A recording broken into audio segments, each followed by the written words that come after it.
বারবার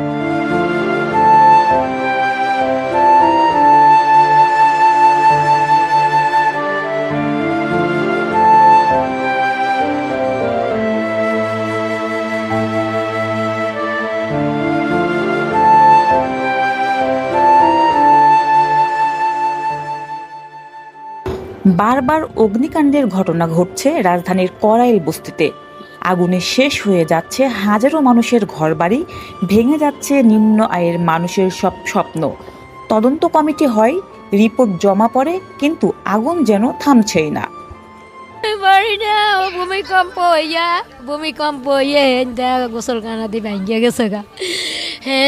টাকা পয়সা কিছু জোগাড় করছি, আর 2-2.5 লাখ টাকা, 2.5 লাখ গড্ডা ধরম।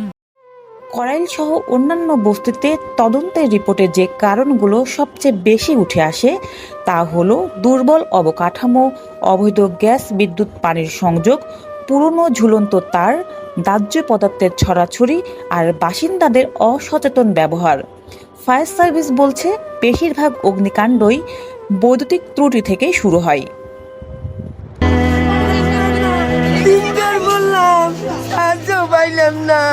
আমি তো হয়ে গেলাম, আমার পুত্র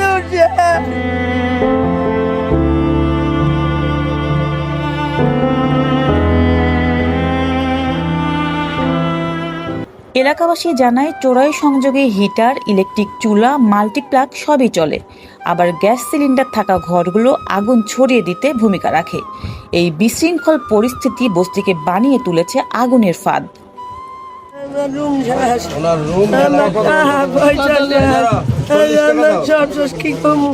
আমার মাথায় কিছু হয় না, কি কমু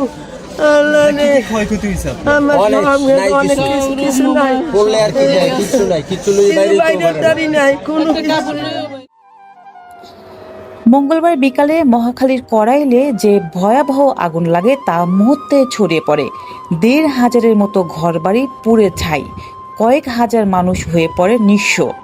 16 ঘন্টা চেষ্টার পর বুধবার সকালে আগুন পুরোপুরি নিয়ন্ত্রণে আনে ফায়ার সার্ভিসের 20টি ইউনিট। সৌভাগ্য এই ঘটনায় কোনো প্রাণহানি হয়নি। ফায়ার সার্ভিসের পরিচালক লেফটেন্যান্ট কর্নেল তাজুল ইসলাম জানান, ঢাকার যানজট আর সরু রাস্তায় ছিল সবচেয়ে বড় বাধা। বড় গাড়ি বস্তির ভেতরে ঢুকতে পারেনি, ফলে দূর থেকে পাইপ টেনে আগুন নেভাতে হয়। কথা বুঝতে পারছেন ভাই? এই গ্যাস সিলিন্ডারের কারণে আজকে এই ভয়াবহ এই দুর্ঘটনাটা হয়েছে। আজকে যদি গ্যাসের লাইনটা থাকতো, প্রতিটা বাড়িতে সারাদিন কাজ কাম করে এসে রান্না বান্না করে। আজকে এই গ্যাস লাইনটা থাকলে এই সমস্যাটা হইতো না। এলাকাবাসীর দাবি, আগুন ছড়িয়ে পড়ার প্রধান কারণ ছিল গ্যাস সিলিন্ডারে একের পর এক বিস্ফোরণ। ঘরে থেকে আগুন জ্বলে, আমরা নিচে বেড়ালাম, ঘর থেকে এসে নিচে দেখতে গেলাম আগুনটা জ্বলে কোথায়। ওইখানে থেকে একটা দোকানে থেকে গ্যাস সিলিন্ডার বাস্ট হয়েছে।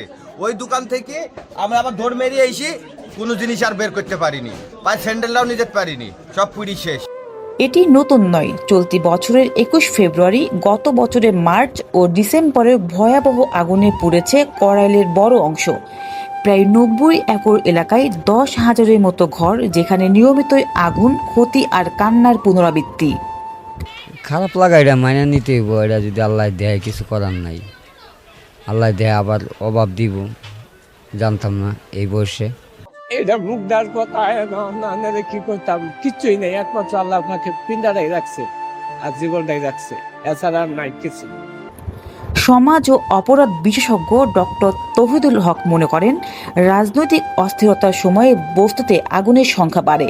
প্রান্তিক মানুষকে পুঁজি করেও অনেক সময় নাশকতার ঘটনা ঘটে থাকতে পারে। ঘটনার কারণ খুঁজতে 5 সদস্যের তদন্ত কমিটি গঠন করেছে ফায়ার সার্ভিস। 15 কার্যদিবসের মধ্যে রিপোর্ট জমা দেওয়ার নির্দেশ রয়েছে। আগুনে ক্ষতিগ্রস্ত মানুষ এখন খোলা আকাশের নিচে, পরনের কাপড় ছাড়া আর কিছুই নেই।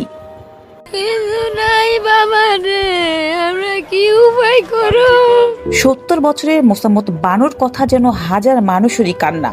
আমার ঘরে কিচ্ছু নাই, 3 বার ঘর পুড়িয়া গেল, এখন আমি কোথায় যামু? কেউ ভাঙাড়ির দোকানে বিক্রি করছেন পোড়া লোহা টিন, কেউ খুঁজছেন শেষ সম্বল। অনেকে পাননি ঘর, কেউ হারিয়েছেন দোকান, কেউ হারিয়েছেন বহু বছরের সঞ্চয়। সরকারি বেসরকারি সংগঠন এনজিও সবার পক্ষ থেকে চলছে খাবার, পানি আর চিকিৎসা সহায়তা। কিন্তু সবচেয়ে বড় প্রশ্ন রয়ে যায়, এর শেষ কোথায়? ডেস্ক রিপোর্ট, জান্নাতুল জান্নাত, ZTV বাংলা। পুরানো কসমেটিক পুড়ে গেছে গা, চুড়ি। চিনতে পারছেন নিজের চুড়ি?